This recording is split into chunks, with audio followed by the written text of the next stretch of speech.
하나님 말씀 요한계시록 21장 9절부터 17절까지 말씀입니다. 요한계시록 21장 9절부터 17절 말씀, 우리 하나님 말씀 교독합니다. 제가 21장 9절을 먼저 읽습니다. 일곱 대접을 가지고 마지막 일곱 재앙을 담은 일곱 천사 중 하나가 나와서 내게 말하여 이르되 이리 오라, 내가 신부 곧 어린 양의 아내를 내게 보이리라 하고 성령으로 나를 데리고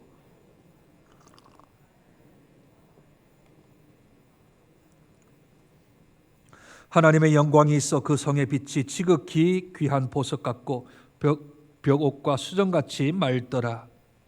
높은 성곽이 있고 12문이 있는데 문에 12천사가 있고 그 문들 위에 이름을 썼으니 이스라엘 자손 12지파의 동쪽의 세 문, 북쪽의 세 문, 남쪽의 세 문, 서쪽의 세 문이니 그 성의 성곽에는 12기초석이 있고 그 위에는 어린 양의 12사도의 12 이름이. 내게 말하는 자가 그 성과 그 문들과 성곽을 측량하려고 금 갈대의 자를 가졌더라. 그 성은 네모가 반듯하여 길이와 너비가 같은지라. 그 갈대의 자로 그 성을 측량하니 12,000 스타디온이요 길이와 넓이와 높이가 함께 읽습니다. 그 성곽을 측량하매 144규빗이니 사람의 측량 곧 천사의 측량이라. 아멘. 오늘은 종말론 16번째인데 이제 기초 단계가 오늘로서 끝나고 다음 주부터 이제 계시록을 들어가게 되어집니다. 16번에 걸쳐서 이제 기초를 잘 닦았습니다. 종말론에 대한 부분들을 우리들이 한 가지씩 기초를 닦았으니 오늘 이제 영원한 천국, 우리가 영혼이 가는 천국 말고 육체적으로 부활하여 가는 천국, 새 하늘과 새 땅, 새 예루살렘, 새 성전이라고 불리우는 그곳에 대한 부분들로서 오늘 마무리를 좀 하고 다음 주부터 요한계시록을 전체를 이제 서론을 보고 1장부터 시작하여서 22장까지 전체를 한번 좀 살펴보려고 합니다. 우리가 계속해서 살펴보았듯이 예수 그리스도께서 재림하시면 세 가지 일이 일어난다 했습니다. 첫째는 육체적 부활이 있다. 육체적 부활이 있다 그랬죠. 우리 육체의 부활이라 하면 또 조금 혼돈스러웠을까 봐 우리 이 육체가 아니라 예수님이 부활하신 영체라고 불리는 몸으로 부활할 것입니다. 두 번째는 최후의 심판이 있게 되어지고 영벌과 영생에 이르는 그런 상급에 대한 것과 심판에 대한 것이 있다 했습니다. 지난주에 영원한 지옥에 관한 부분, 불못에 관한 부분을 이야기를 했고요. 오늘은 이제 그 반대, 예수 믿는 사람, 하나님을 진실하게 믿는 사람. 지난주 주일날 설교와 연결시키면 좁은 문을 통과해서 좁은 길을 걸어가 주님 배움는 그런 사람들, 하나님을 만난 사람들, 인격적으로 하나님을 만나 구원받고 성령 세례를 받아 그 심령 안에 영적 인치심을 받은 사람들, 그 사람들이 가게 될 영원한 천국에 관하여서 함께 살펴보고자 합니다. 1번에 3번입니다. 영원한 천국을 성경에서는 다양한 이름으로 부릅니다. 새하늘과 새 땅, 신천지인데 신천지, 새로운 하늘, 새로운 땅, 그걸 신천지라 하는데 이단들이 사용하니까 정통교회에서 사용하면 혹시라도 오해를 생길까 봐 신천지라는 말을 거의 대부분 안 씁니다. 그러나 새하늘과 새 땅이란 말은 신천지라는 뜻이겠지요. 새하늘과 새 땅, 새 에덴 동산, 새 예루살렘, 새 성전 등으로 불립니다. 이제 이러한 이름들을 통해 묘사되는 영원한 천국에 관하여서 한번 살펴보고자 합니다. 제일 먼저 영원한 천국은 새하늘과 새 땅입니다.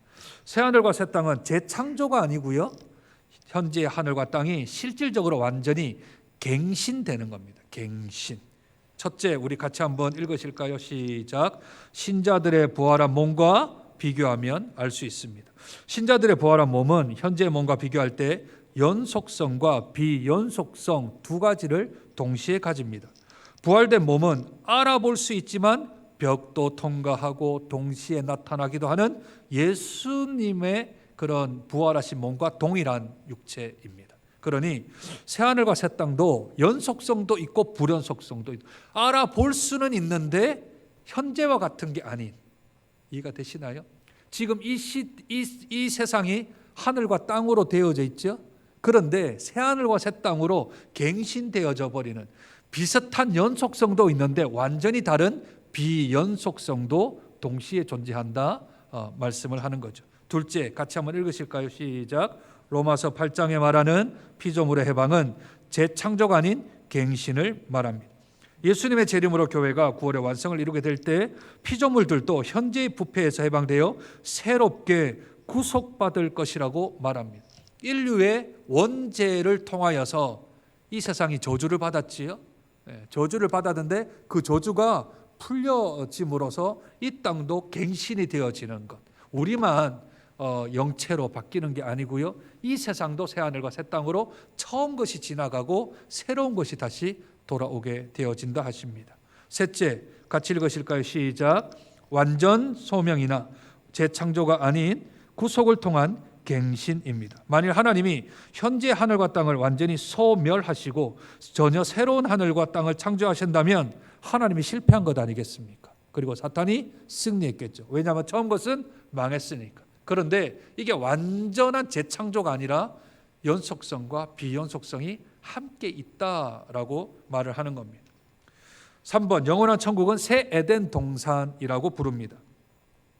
새 에덴 동산은 천국은 옛 에덴 동산이 회복되고 완성된 곳입니다. 인간이 타락하기 이전에 에덴 동산에는 4개의 강이 흐르고 있었고 수많은 과일 나무들이 있었으며 동산의 중앙에는 생명나무가 있었지요. 그렇죠? 선악을 알게 하는 나무도 있었지만 생명나무도 그 중간에 있었습니다. 그러나 인간의 타락으로 그곳에서 쫓겨나게 되었고요. 더 이상 들어갈 수 없게 되었습니다. 타락 후 인간의 삶은 가시와 엉겅퀴가 나는 이 자연에서, 타락된 자연에서 살게 되었습니다. 인간은 점점 자연 환경을 파괴하고 태풍, 가뭄과 홍수, 해일, 지진 등으로 인간의 삶을 위협하게 되었습니다. 또 인간이 자연을 파괴하여 환경 오염과 생태계 파괴 등으로 인간과 자연의 조화가 깨어진 상태입니다. 여기 보면 우리 뭐 생각나나요?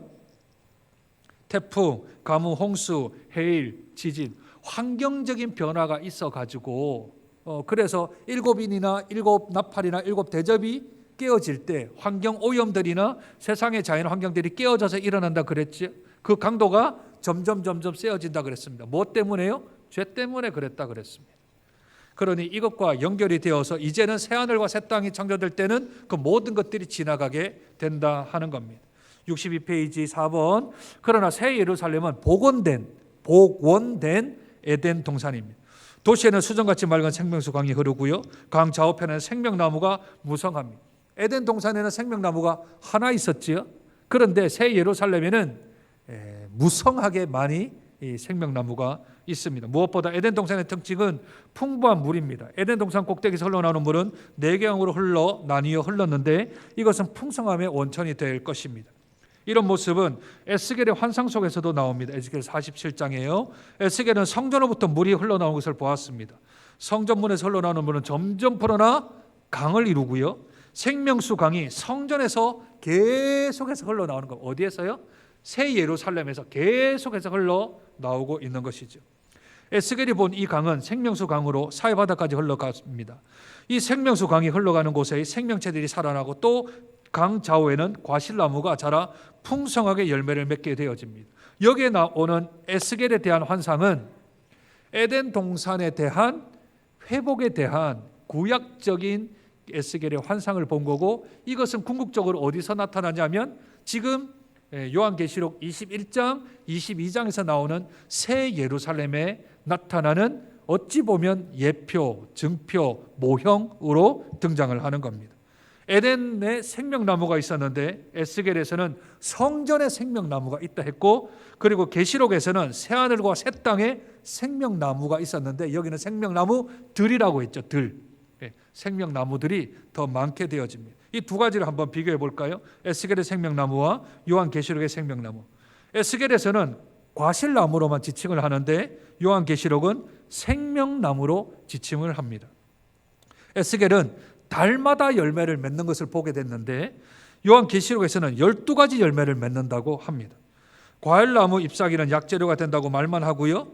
요한계시록에서는 생명나무 열매는 만국을 소생시킨다. 모든 영혼들을 소생시키는 그러한 생명나무다 합니다. 좀 정리를 해볼까요? 첫째, 생명나무는 열매를 달마다 맺습니다. 보통의 나무는 1년에 한 번 열매 맺죠. 잘 맺어도 아열대 기후나 열대 기후에 가면 1년에 잘 맺어도 2번 정도 맺으면 많이 맺는 겁니다. 물론 이제 베트남에 가면 산모작이라 그래서 벼가 1년에 3번 수확을 하기도 하지만 매달 열매를 맺을 수 있는 것은 불가능한 일입니다. 이 땅에서는. 그러나 이 새하늘과 새 땅에서는 매달마다, 그런데 더 신기한 것은 둘째 보시면 생명나무는 12달 동안 매달마다 어떻게 해요? 새로운 열매를 맺는데, 새로운 열매를. 새하늘과 새 땅은 늘 새롭고 신선할 것입니다. 영원한 하나님과의 교제의 삶은 영원히 새롭고 영원히 신선하며 영원히 풍성한 삶이 될 것입니다. 지금 말하고 있는 건 우리가 만약 예수님 오기 전에 천국 가면 그 천국을 얘기하는 게 아니지요? 아니지요? 네. 우리가 죽어서 가는 천국은 영원한 천국이 아니고 천국입니다. 영원한 천국과 천국이 다르지요? 예.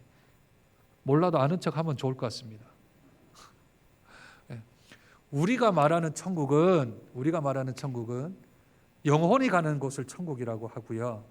지금 말하고 있는 것은 우리의 영혼이 갔다가 예수님 재림할 때 다시 와서 영체가 되어서 이 땅에서 최후 심판이 있고 난 후에 영원토록 사는 천국을 말하는 겁니다.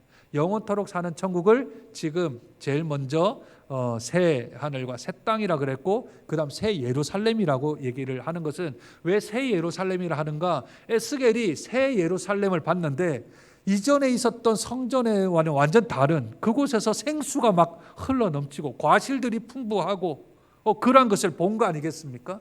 그것이 곧 새 예루살렘이 나중 계시록에 나오는 새 하늘과 새 땅에 관한 것에 대한 전초 예고편으로 보여준 거죠. 그러니 지금 말하고 있는 이 새 하늘과 새 땅이라고 말하는 것은 지금 이 땅에 예수님이 재림하시고 최후 심판해서 예수 안 믿는 사람 또는 이 땅에서 나온 짐승, 바다에서 나온 짐승들 다 불못으로 떨어지고 하나님과 영원토록 이 땅에서 살아가는 새 에덴 동산에 회복이 된 후에 살아가는 이야기들을 하는 겁니다. 이게 우리 천국 가서 누린다 이래버리면 안 됩니다. 천국은 영이 가 있는 곳이고 장소적 개념이 아닙니다. 그러나 우리가 영원히 사는 곳은 이 지구입니다. 지구를 떠나지 않습니다. 이 지구에서 살아가는 거죠. 자, 4번 영원한 천국은 새 예루살렘입니다. 예루살렘은 하나님이 다스리시는 도시지요. 영원한 천국을 새 예루살렘으로 묘사하고 있는 것은 이상적인 사회, 즉 영원한 하나님의 나라의 상태를 보여줍니다. 먼저 성경이 묘사하고 있는 새 예루살렘의 한번 크기를 살펴보죠. 오늘 읽었던 본문이기도 한데 다시 한번 더 계시록 21장 12절에서 17절까지 12이라는 게 나오는 것만 체크를 좀 해도 조금 재미는 있을 것 같습니다. 12이 나오면 더해서 12이 되든 곱해서 12이 되든 12를 곱하든지 아니면 12를 더하든지 12만 나오는 것만 해도 이 안에 왜 12라는 숫자가 하나님의 나라의 숫자인지를 알 수 있게 되죠. 우리 목소리를 맞추어서 계시록 21장 12절부터 17절까지 같이 한번 읽겠습니다. 시작. 크고 높은 성곽이 있고 12문이 있는데 문에 12천사가 있고 그 문들 위에 이름을 썼으니 이스라엘 자손 12지파의 이름들이라. 동쪽의 세 문, 북쪽의 세 문, 남쪽의 세 문, 서쪽의 세 문이니 그 성의 성곽에는 12기초석이 있고 그 위에는 어린 양의 12사도의 이름이 있더라. 내게 말하는 자가 그 성과 그 문들과 성곽을 청량하려고 금 갈대자를 가졌더라. 그 성은 네모가 반듯하여 길이와 너비가 같은지라. 그 갈대자로 그 성을 청량하니 12,000 스타디온이요 길이와 넓이와 높이가 같더라. 그 성곽을 청량함에 144 규빗이니 사람의 측량 곧 천사의 측량이에요. 12이 아주 많이 나오지요. 그리고 12,000 스타디온도 12 곱하기 1000을 하게 되어지면 12,000이 되잖아요. 그리고 144 규빗이라 그랬습니다. 12 곱하기 12가 144죠. 그러니 반듯하다는 겁니다. 네모 정방향으로 반듯한 정사각형을 이룬다고 해서 이 안에 거의 대부분 새 예루살렘이라는 성전에 대한 이야기를 할 때 다 10입니다. 12. 그래서 12지파 이야기도 나오고 12사도 이야기도 나오고, 그래서 다 12로만 되어져 구성이 되어져 있죠. 63페이지. 새 예루살렘의 크기는 성곽이 144 규빗입니다. 약 70m 정도 되어지는데 한 규빗이 무엇이냐면 남자 장정의 팔꿈치로부터 중지 가운데 끝까지 요까지요. 요렇게. 요걸 45cm 정도로 쳐요. 45cm. 한 규빗이다 하면 여기서부터 여기까지. 그래서 이 골리앗 키가 6규빗이잖아요. 6규빗. 그러면 2m 10cm 아닙니까? 두 규빗이 70cm니까. 그러니 6규빗이니까 2m 10에 두 뺨이라 그랬으니까 이게 이제 20cm만 잡아도 두 뺨이면 40cm. 그리고 25로 잡으면 50cm. 그러니까 키가 2m 한 60, 2m 70 정도 되는 게 골리앗의 키였습니다. 이게 무지막지하게 큰 장수이지요. 그래서 사람의 키를 규빗으로 말할 때 한 규빗이 45cm 정도 되는구나. 팔꿈치로부터 이 중지 끝까지 이 길이를 한 규빗이라고 말하는 거예요. 왜냐하면 옛날에 자 같은 게 없으니까. 여러분들도 그런 거 안 하셨어요? 저만 그랬나요? 이 가구 사러 갈 때 어릴 때 몇 뼘 재고 막 다리 발로 이래가 몇 발자국 해가지고 맞췄는데 안 맞아가지고 또 뭐 바꾸기도 하고 그렇게 하던. 그러니까 옛날에는 이걸로 하나 잡고 둘 뭐 이래서 이제 이게 몇 규빗 그렇게 했던 것 같아요. 발로 하든지. 그렇게 이제 측량을 했던 것이죠. 성곽에는 12기초석. 12기초석은 뭐가 생각납니까? 제사장들이 입던 흉배에 12보석을 박잖아요. 그렇죠? 그게 왜요? 한 지파를 대표하는 보석이라는 거죠. 한 지파가 하나님의 백성인데 그 보석이 하나님 나라에서 보석과 같은 사람들이다. 한 지파가 하나님 나라의 백성이 보석과도 같다라는 의미에서 흉배에 12개, 6개의 보석을 박았지 않습니까? 그러니 12기초석이 있고요. 그 위에 뭐가 써져 있다고요? 12사도의 이름이 적혀있어요. 사도 몇 명입니까? 12명인데 한 명이 사라지고 11명 아닙니까? 12명 맞습니까? 사도가? 사도행전 1장에 보면 마띠아라는 사람을 한 사람 더 추가하죠. 그 결국 12를 만듭니다. 왜냐하면 11명이 중요한 게 아니라 야곱의 아들이 12이어서 그 12로 말미암아 이스라엘이라는 하나님 나라 백성의 아주 모형이 구성이 되어져 있었고, 그 때문에 예수님이 제자들을 20명, 30명, 40명, 50명 뽑지 아니하고 12명을 뽑았고 한 명이 나가자 다시 충원하여 12명을 넣은 거죠. 그래서 12보석 위에 12사도들의 이름도 적고 12지파의 문들에는 12지파의 이름을 적는 거죠. 합치면 24죠. 그 24가 계시록 4장과 5장에 보면 24장로들이 나오지 않습니까? 그 24장로들이 예수 그리스도를 믿었던 구약의 백성의 대표, 신약의 대표를 합쳐서 24장로라고 하는 건 장로를 얘기하는 게 아니라 예수 믿는 총합을 말하는 겁니다. 구약의 예수 믿는 사람, 신약의 예수 믿는 사람을 합쳐서 총합. 곱하니까 144. 인간의 수의 가장 큰 숫자 1000을 곱하니 14만 4천이 된 것.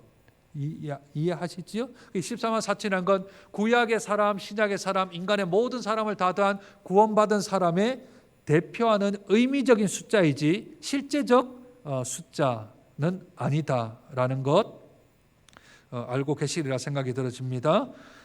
조금 더요. 그 성의 크기는 가로 세로 높이가 동일한 정육면체의 모양인데 한 변의 길이가 12,000 스타디온. 그러면 12 곱하기 1000이라는 거잖아요. 그렇죠?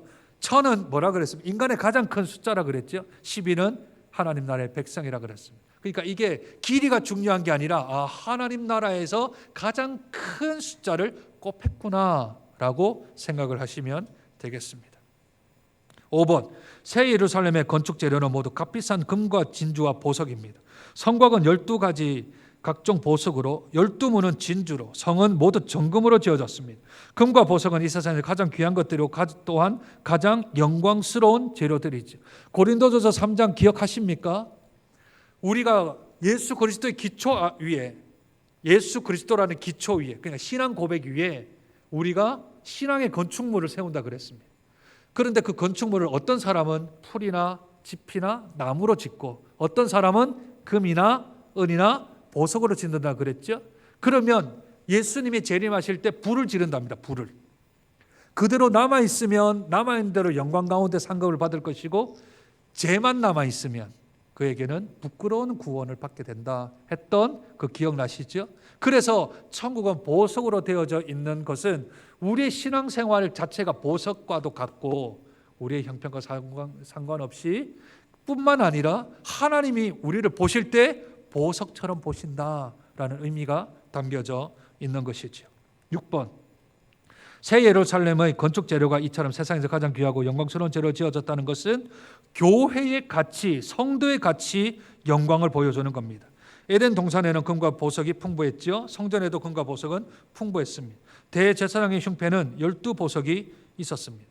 여러분들 예수님이 저 성전을 무너뜨리라 내가 사흘 만에 다시 짓겠다라고 했던 그 성전은 예루살렘 성전이기도 했겠지만 그 성전은 자신의 육체를 가리켜서 말씀했다 그랬잖아요. 그런데 그게 문자적으로 이루어진 것은 AD 70년경에 로마의 디도 장군이 쳐들어와서 예루살렘 성전을 완전히 해파시켰고 그 자리에 지금 이슬람이 있는 모스크 같은 이슬람 성전들, 팔레스틴 사람들이 세운 그러한 예루살렘 후에는 이 헤롯 성전 이후에는 전혀 세워지지가 않았습니다. 그런데 예수님이 벽돌 하나 위에 벽돌도 남기지 않았다 그랬죠.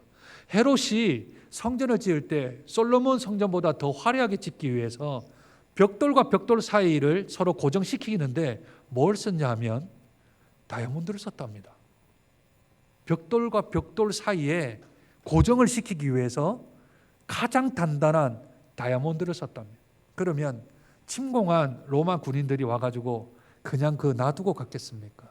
전부 다 넘어뜨려서 그 안에 있는 다이아몬드를 다 가져갔겠죠. 그러니 이 벽돌 하나 위에 벽돌 하나 세워지지 않고 그렇게 화려하게 되었지만 그러나 새 예루살렘에 있는 성전은 전체가 다 보석과 금으로 구성이 되어져 있다. 성경은 우리에게 말씀하고 계시는 거죠. 5번, 큰 5번입니다. 영원한 천국은 새 성전입니다. 1번, 가나안 땅에 있는 옛 예루살렘의 가장 중요한 특징은 도시의 성전이 있다는 것입니다. 성전은 바로 하나님의 임재와 통치를 말하죠. 성전이란 건 하나님이 거하시는 처소 아닙니까? 성전이.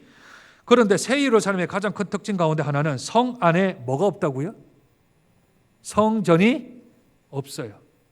그 이유는 새 예루살렘 성 전체가 성전이 되어버린 겁니다. 성 전체가 성전이 되어져 버린 겁니다. 이해가 되십니까? 예루살렘은 도시 이름입니다. 예루살렘 도시 안에 있는 하나의 성전이 예루살렘 성전이라고 부르는 겁니다. 이해가 되시나요? 장전동에 장전교회가 있습니다. 그래서 장전교회 이러면 장전동 전체가 장전교회가 아니지 않습니까? 장전동 안에 있는 장전교회이지요. 예루살렘 성전도 마찬가지입니다. 예루살렘 성전 하니까 예루살렘 성이 전체가 성전이라고 생각하면 안 됩니다. 성지순례 가보셨죠? 예루살렘 성전이 얼마나 큰지, 아니 예루살렘 성이 얼마나 큰지. 그게 다 성전을 지으려면 지을 수가 없습니다. 예루살렘이라는 도시 안에 자그만하게 성전을 하나 지은 거죠. 그런데 계시록에 보니까 예루살렘이라는 도시 전체가 성전으로 세워져 버린 거죠. 그러니 도시 전체가 하나님이 거하시는 처소가 되어져 버린 겁니다. 무슨 뜻입니까? 성전의 개념이 구약에서는 성막, 회막에서만 존재했죠. 그런데 그 성전이 이제는 하나님 나라가 완성이 되어지면 온 전체가 다 성전이 되어져 버린다는 겁니다. 그 중간 단계가 어디일까요? 그 중간 단계. 회막과 성전 그리고 새 예루살렘이 전체가 성전이 되는 그 사이 중간 단계가요. 성전은 저와 여러분이 된 거 아닙니까? 중간 단계가. 지금 성전은 예배당이 아닙니다. 그렇죠? 예배당이 아닙니다. 우리가 다 빠져나가 버리면 여기 예배당 아닙니다. 이 성전이 아닙니다. 예배당은 맞죠. 예배를 드리는 처소 당자니까. 그러니까 여기가 예배당이지 성전은 아닙니다. 하나님이 여기 계시지 않습니다. 우리가 다 나가면 하나님 외롭게 여기 계시는 게 아니고 하나님은 저와 여러분과 함께 있습니다. 맞습니까? 그러니 건물의 개념이 아니지요. 하나님은 이제 더 이상 건물에 거하시지 않습니다. 구약에는 건물에 거하셨습니다. 성막에도 거하셨고 성전에도 거하셨습니다. 그러나 예수 그리스도 십자가의 사건을 통하여 저와 여러분 안에 이제 성령이 들어오셨습니다. 성령이 들어오셔서 저와 여러분이 이제 성전이 된 거죠. 하나님이 거하시는 처소가 장소의 개념에서 사람에게로 옮겨졌습니다. 그러면 이제 하나님의 성전은 더 넓어졌겠지요. 그러다가 새하늘과 새 땅이 되어지는 그 나라가 되어지면 더 넓어진다는 겁니다. 그 확장이 점점 그 전체가 다 하나님 나라가 되고 하나님이 거하시는 처소, 통치와 다스림이 전체가 다 되어져 버린다라는 확장성이 있게 되어지는 것이지. 그 이야기를 지금 하고 있는 것입니다. 계시록 21장 22절입니다. 같이 한번 읽으실까요? 시작. 성 안에서 내가 성전을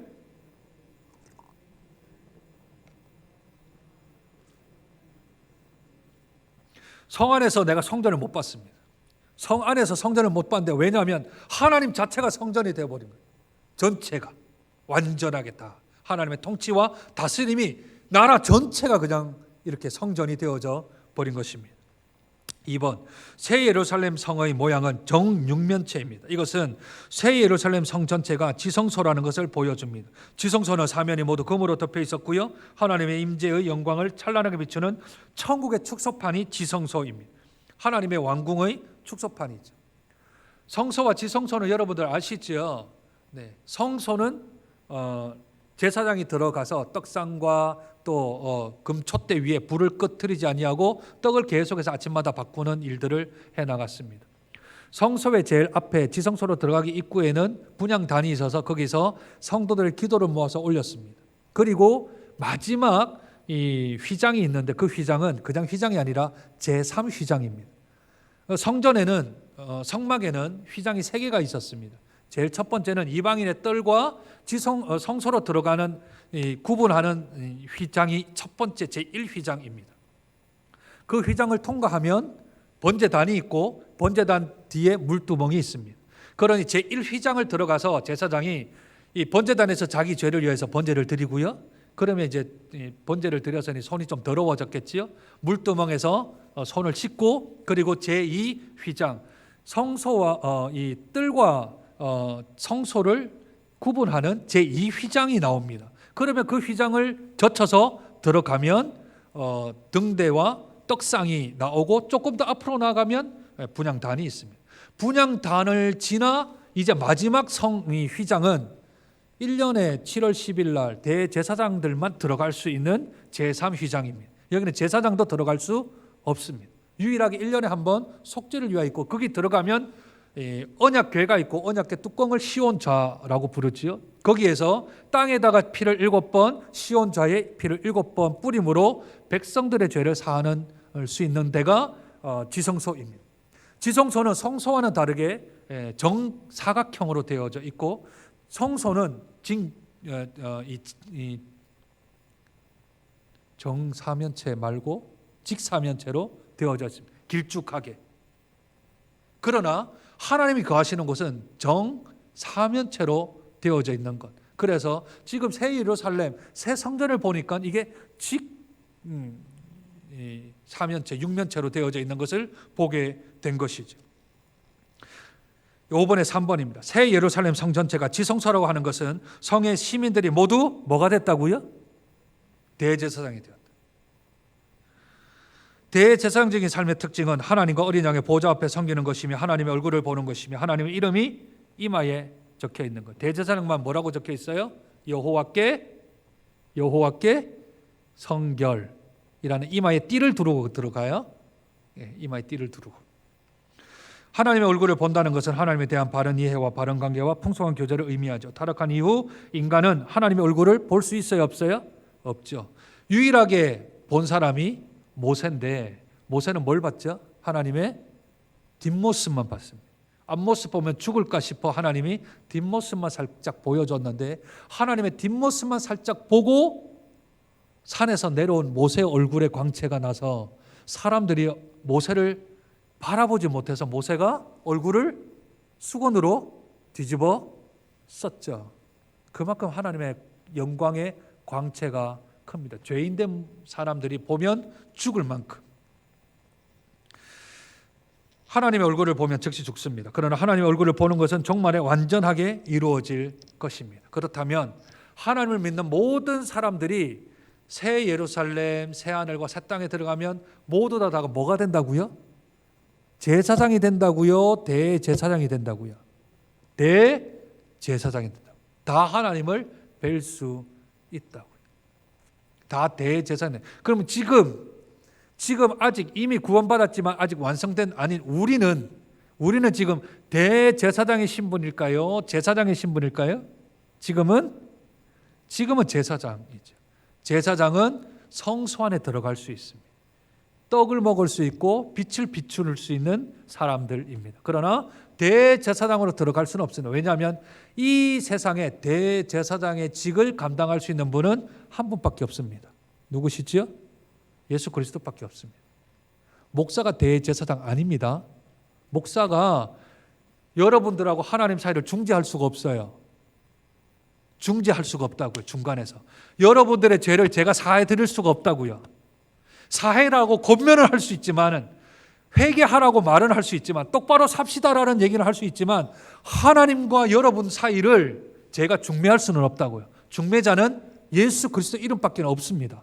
다만 목사가 하는 것은 권면하고 또한 하나님 말씀으로 갈 수 있도록 인도를 해줄 뿐이지, 하나님과 우리와 신앙의 관계는 목사에 달려져 있는 게 아니라 개개인이 달려져 있습니다. 제가 좋아하는 철학자 중에 키에르케고르라는 철학자가 있습니다. 신학자 있죠. 그 사람이 뭐라고 얘기했냐면, 모든 사람은 단독자로 하나님 앞에 서야 된다 그랬습니다. 단독자로. 벌거벗은 몸으로 하나님 앞에 각각 개인이 서는 거지. 제가 목사 아들인데요, 제가 몇 대째 신앙인데요, 아무 상관없습니다. 아무 상관없습니다. 모두가 다 하나님 앞에 단독자로 서는 겁니다. 누가 기도해줬다, 누가 뭘 해줬다 상관없어요. 내 혼자 하나님 앞에 단독자로 서야 하는 겁니다. 1대1로. 목사가 대신해 줄 수 있는 게 없어요. 믿음의 부모가 자녀를 위해서 해줄 수 있는 건 한계가 있다고요. 한계. 신앙은 1대1입니다. 1대1 하나님과. 기도 또는 하나님 앞에서의 삶 다 1대1입니다. 대신 뭔가를 해줄 수가 없습니다. 자꾸 구약적인 사고를 가지니까 가능하지만 신약적인 사고에서는 예수 그리스도 십자가 부활 사건 이후는 불가합니다. 좋은 영향력을 끼칠 수 있죠. 불가입니다. 사람들은 오해를 합니다. 유아 세례를 주면 그 아이가 구원받았다고 생각합니다. 그러면 입교는 없어야 됩니다. 만 14세가 되어서 입교를 할 필요가 없죠. 유아 세례를 받고 구원을 받았는데. 그런데 유아 세례를 받을 때 누가 질문에 답합니까? 부모가 답하죠. 부모가 이 아이를 바른 양육과 훈련으로 키우겠느냐 이러면 예하고 부모가 대답을 하는 거지, 아이가 대답을 하는 게 아니잖아요. 유아 세례 받았다고 구원받았다고 생각하면 착각입니다. 불가입니다. 그 아이가 14세, 만 14세가 되면 한국 나이로 15세, 16세쯤 되겠죠. 이제 자기 스스로가 판단할 때 다시 입교를 통하여 확인하는 겁니다. 그러면 유아 세례는 뭔가, 이 자녀를 하나님께 주실 줄 알고 우리가 마음을 다해서 에베소서 6장에 나오는 것처럼 하나님의 말씀과 교훈으로 잘 양육하겠습니다 하는, 어찌 보면 유아 세례는 헌화식입니다. 헌화식. 이 아이를 하나님께 드립니다. 하나님께 왔으니 하나님께 드립니다. 그러니 하나님의 것이니 제가 하나님을 대신해서 이 아이를 잘 양육하겠습니다 라는 뜻일 뿐입니다. 제가 실제적으로 겪었던 일입니다. 병상 세례를 위하여서 담임 목사님하고 제가 병원을 갔습니다. 근데 담임 목사님이 그 앞에 있는 스케줄 일정 때문에 조금 늦으셨고 저는 교회에서 바로 가서 일찍 가 있었습니다. 그 나이 드신 어르신은 이제 숨이 헐떡헐떡 거리시는데 그 자녀들은 이제 돌아가시기 일보 직전이니까 제가 이제 뭐 성수하고 다 준비는 해왔으니까 아버지 돌아가시는데 세례를 주라는 겁니다. 저보고. 장로교 법상 안 되거든요. 그래서 저는 그건 담임 목사님이 오셔서 해야 되는 겁니다. 그랬더니 아니 담임 목사님 지금 언제 올지도 모르고 차가 막혀서 못 온다는데 세례를 주라는 거예요. 세례 저는 못 줍니다. 멱살 잡혔습니다. 세례 좀 주라고 하면서 왜 그렇게 하십니까 하고 물었더니 세례 안 받으면 천국을 못 간다고 생각을 하셨나 봐요. 그런데 그 이전에 벌써 담임 목사님 왔다 가셨고 저도 갔고 교구 목사도 갔고 다 그분 예수 믿기로 고백하셨고 천국에 대한 소망이 있으셨고 신앙 고백하셨고 천국의 소망 다 잊고 끝났는데 세례 물세례 안 준다고 우리 아버지 천국 못 간다고 하면서 부목사의 멱살을 잡은 거죠. 오해이십니다. 물세례를 받든 안 받든 천국 갑니다. 어떤 사람이요? 예수 그리스도를 나의 구주 나의 하나님으로 고백하고 그 예수 그리스도 십자가가 내 죄를 사할 수 있다는 고백을 하고 천국의 소망이 있으면 천국 갑니다. 물 세례를 100번 받아도 성령 세례 안 받은 사람은 천국 못 갑니다. 그죠? 오해하시면 안 됩니다. 사람이 어떤 방법으로 천국을 가게 못합니다. 사람이 무슨 수를 쓴다고 해서 갈 수 없습니다. 하나님의 주권이지요. 그걸 인간이 대신해 줄 수가 없는 거죠. 목사가 대신해 줄 수 없고 부모가 그걸 대신해 줄 수가 없는 거예요. 부모가 대신 얘기한다고 해서 그 사람이 갈 것 같으면 그건 연옥설을 믿는 겁니다. 그러니 신앙은 1대1입니다. 내 신앙은 내가 지키는 겁니다. 그 신앙을 잘 지킬 수 있도록 부모는 뒤에서 권면하고 기도해 주는 거죠. 그러니 하나님과는 1대1입니다. 1대1. 이걸 놓치면 안 됩니다. 4번, 5번의 4번입니다. 이제 새 예루살렘으로 표현된 교회는 왕같은 제사장으로서의 신분을 완성하게 됩니다. 그래서 제사장으로서 하나님을 잘 섬길 뿐만 아니라 세세토록 왕노릇하는 왕의 신분도 완성됩니다. 왕노릇하다가 이제 왕의 신분이 그 나라 가면 더 확장이 되는 거죠.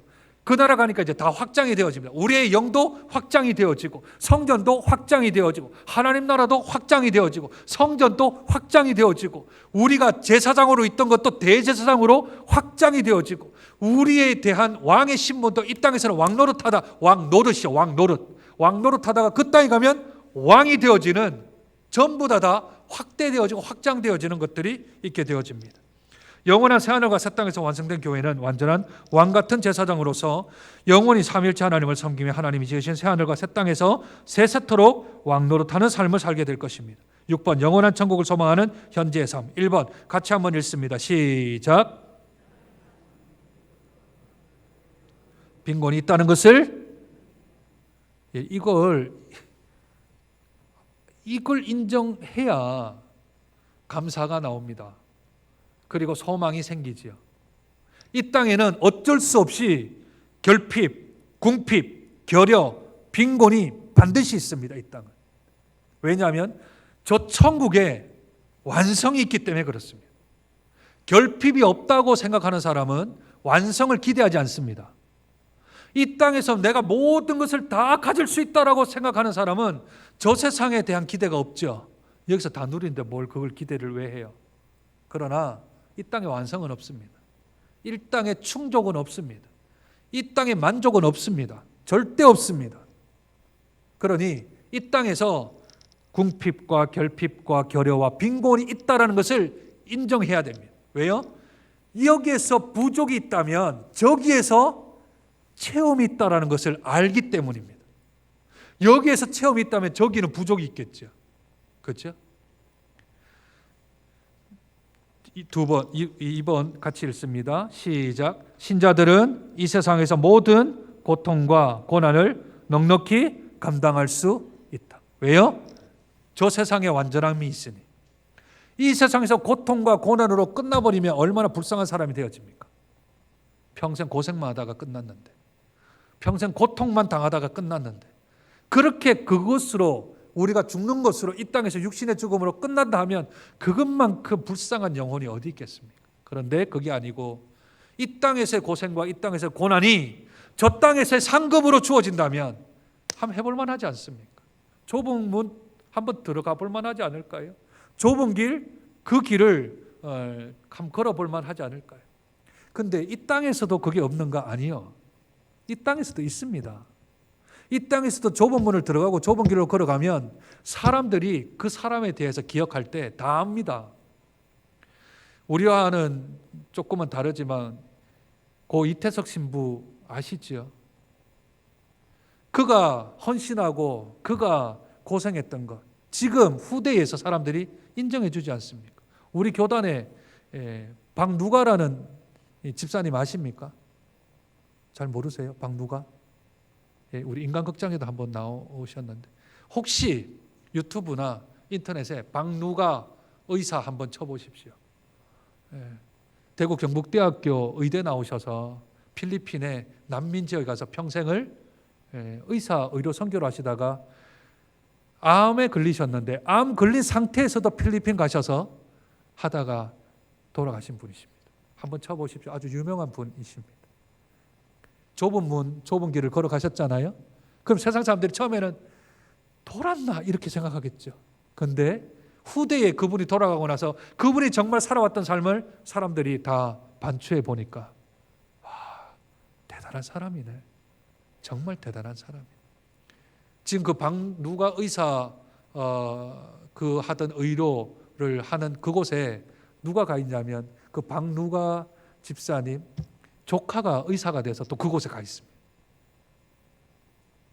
그러니 좁은 문, 좁은 길로 들어간 사람이 고난과 고통이 따르지만 천국에서도 상급이 있지만 아니요, 이 땅에서도 그 사람에 대한 부분은 사람들이 존경하고 사람들이 추앙을 합니다. 그렇게 사셨던 삶을. 마지막 세 번째입니다. 3번 같이 한번 읽으시지요. 신자들은 교회 안에서의 영적 삶을 통해 영원한 천국을 맛보아 알아야 합니다. 제가 교회 처음 나와가지고 고등학교 1학년 때 처음 배웠던 찬송이 내 영혼이 은총 입어입니다. 내 영혼이 은총 입어.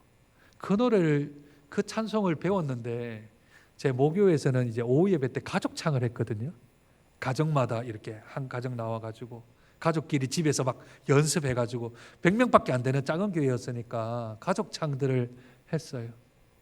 근데 저는 혼자 나와서 이제 예수를 믿으니까 제 소원이 이제 나도 가족창 한번 하고 싶다. 가족창 한번 해보고 싶다는 게 이제 기도 제목이기도 했습니다.